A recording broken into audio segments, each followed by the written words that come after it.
Missy Bauer with B&M Crop Consulting. We're in the shop today to talk about our 10-point planter checklist. Today we're going to talk about number 7, the gauge wheels. I see a lot of common problem areas with gauge wheels. Probably the biggest mistake I see made on planters is that they're just not being set tight enough, or maybe I initially had them tight but then they're getting loose throughout the season.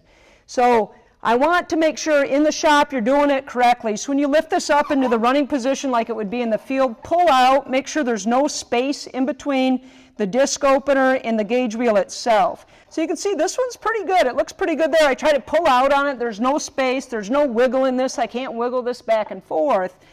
But this still isn't quite how I'd like it. So when I go to let go of this, notice what happens here. It just slams down. So this still is not quite tight enough for what I would like to see. So let me show you how I like it when it's set just right. So here I'll take a look on this one. I get it up into that running position. Again, try to pull out it. There's no space there.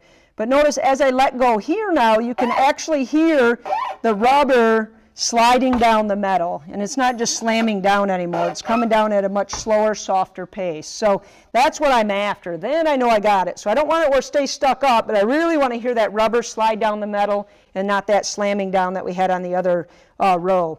One thing I've found that's helped us keep these tighter throughout the season is a rebuild kit from Copperhead Ag or RK Products. Being able to rebuild your arms with this type of a system has really helped keep these tighter a lot longer, so I highly encourage you to check that out as well. We have a lot more information about the gauge wheels. If you take a look at our 10-point planter checklist, we have the full video series. We get into a lot more depth about the gauge wheels. I've also find that a lot of guys are just letting the rubber itself get too wore out, so we'll discuss that as part of that series too, and some other things to kind of really look for there. So check out the link below. We've got some special discounts for you today to take a look at in purchasing the planter video series, the 10-point planter checklist.